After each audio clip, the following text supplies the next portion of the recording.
Okay, continuing on from the previous video, I'm going to show just a slightly different function that I needed for my camera in this area. Basically, what I wanted to do is average the camera position between the player and another object.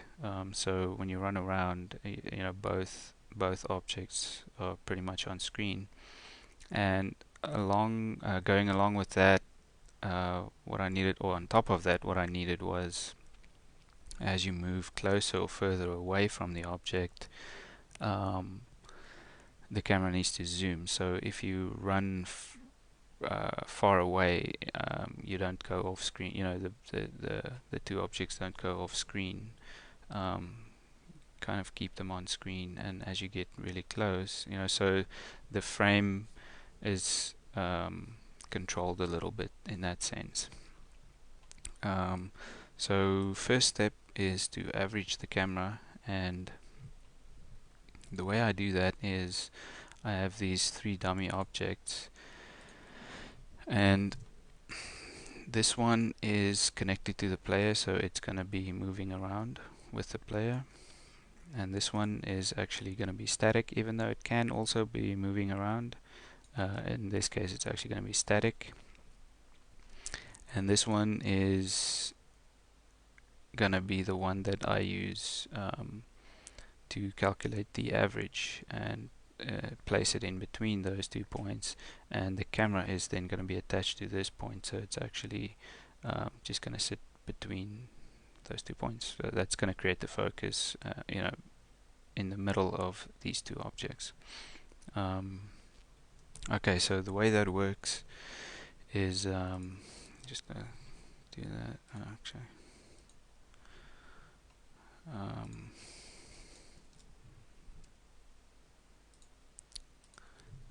there we go. Yeah, so the math for creating the average is obviously pretty simple. Just take this point plus this point, divide by 2 equals the you know, the middle between those 2 points. So the way you do that in Kismet is just like this, and this for any newcomers to Kismet, this might look a little bit complex, but you'll see it's actually pretty straightforward. So the first thing I do is I get the location of this point. Now this is going to be the static point, so I only get the location once, and then I get the